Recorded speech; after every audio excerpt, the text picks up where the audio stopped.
This channel does not promote any violent, harmful, or illegal activities. All content provided by this channel is meant for an educational purpose only. একটা কথা বলা হচ্ছে যে SIR আসলে সংখ্যালঘুদের যে নাগরিকত্ব সেটা খর্ব করার একটা প্রয়াস। বহু মানুষ তারা ইতিমধ্যেই এই কমপ্লেনটা করছে। আমরা দেখলাম সিইও দপ্তরের সামনে সংখ্যালঘুরা এসেছেন, এসে তারা আপনাদের একটা ডেপুটেশনও জমা দিয়েছেন। একটা তথ্য আপনাকে দিতে চাইবো, যেখানে মুর্শিদাবাদের মতো মুসলিম প্রধান জেলায় 66% মুসলিম জনসংখ্যা রয়েছে, সেখানে 30%-এরও বেশি মানুষকে আপনারা ডেকেছেন। যদি এই তথ্য মিথ্যে হয় যে না এটা মুসলিমদের কোনো নাগরিকত্ব খর্ব করার বিষয় নয়, তাহলে আপনারা কেন পাল্টা ক্যাম্পেইন করলেন না? কেন আপনাদের পক্ষ থেকেও এটা বারবার বলা হলো না? কেন এই সমস্ত সাধারণ মানুষগুলো ভয় পাচ্ছেন, আতঙ্কিত হচ্ছেন? নাকি এটা আতঙ্ক করার একটা প্রসেস চলছে?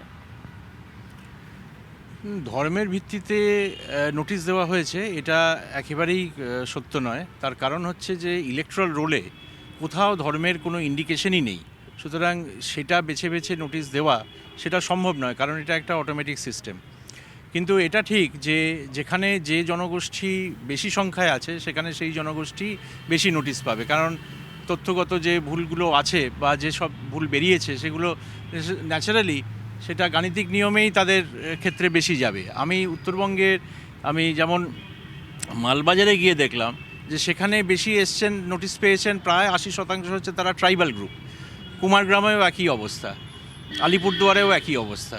কুচবিহারে আবার বেশি সংখ্যায় পেয়েছেন কোচরা, রাজবংশীরা। সুতরাং এটা যেখানে যাদের সংখ্যা বেশি সেখানে তারা বেশি নোটিশ পাবেন, কারণ এটা পুরোটাই আপনি দেখুন যে 7 লক্ষ লোক আমাদের ড্রাফট রোলে আছে, আর লজিক্যাল ডিসক্রিপেন্সি যদি 1 কোটি মতো হয় তাহলে প্রতি 7 জনে একজন করে নোটিশ পেয়েছেন কোনো না কোনো কারণে। তো সেই হিসেবে হবে, মানে যেখানে যারা বেশি সংখ্যায় তারা বেশি পাবেন। এই রাজনৈতিক দলগুলোর আরেকটা অভিযোগ যে কিছুটা বেশি সময় ধরে এসআইআর হতে পারতো, কারণ 2002-এ একেবারে নিঃশব্দে এসআইআর হয়েছে।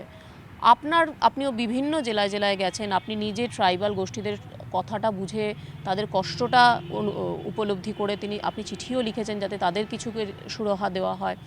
আপনার কি কাজ করতে গিয়ে কোথাও মনে হয়নি যে আরেকটু বেশি সময় ধরে যদি এসআইআর হতো তাহলে আতঙ্কটা মানুষের মধ্যে এতটা ছড়াতো না বা এতটা হয়রানি মানুষকে হতে পারতো না?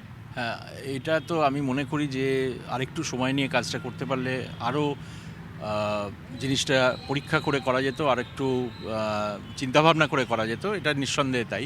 কিন্তু আমি যেটা আগে বললাম যে আমাদের একটা বড় কনস্ট্যান্ট হচ্ছে এপ্রিল মাসের মধ্যে ইলেকশন যাতে হয় আমাদের রাজ্যে, পশ্চিমবঙ্গে। সুতরাং আমরা যে বিরাট একটা সময়ের কমফর্ট পেয়েছি সেটা নয়, এই সময়ের মধ্যেই পরিকল্পনা করে যেভাবে হোক কাজটাকে সম্পূর্ণ করতে হবে। কিন্তু এখন যে শীর্ষ আদালতের যে নির্দেশ, তারপরে ধরুন খুব অল্প হলেও তো 10 দিন পিছিয়ে যাবে এসআইআর, তাতে কি এফেক্ট পড়বে? এই নির্বাচনের ঠিক টাইমে কি সম্ভব? আমরা কালকে একটা ভিডিও কনফারেন্স করেছি, সমস্ত জেলা শাসক তাদের ছিলেন, বেশ কিছু সাব ডিভিশনাল অফিসারও তাদের ছিলেন। আমরা যে ফিডব্যাক পেয়েছি জেলা শাসকদের কাছ থেকে, তাতে মনে হচ্ছে যে যে পরিকল্পনায় কাজটা এগোচ্ছে তাতে কাজটা সম্পূর্ণ হওয়া সম্ভব।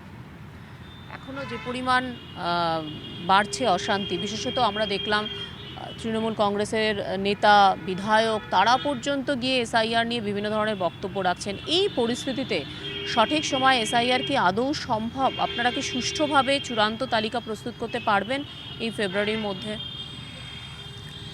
দেখুন, এই যে সমস্যাগুলো হচ্ছে বিভিন্ন জায়গায়, এটা হয়েছে, এটা ঠিকই, কিন্তু আমরা জেলা শাসকদের কাছ থেকে যে রিপোর্ট পাচ্ছি, কাজটা কিন্তু যে পরিকল্পনা অনুযায়ী এগোনো উচিত সেই পরিকল্পনা অনুযায়ী এগোচ্ছে। মানে কাজের যে বিরাট ক্ষতি হয়েছে এরকম নয় এখন অবধি। দফাকে কিছু ঠিক হচ্ছে এই সময়, এটা আমি বলতে পারবো না।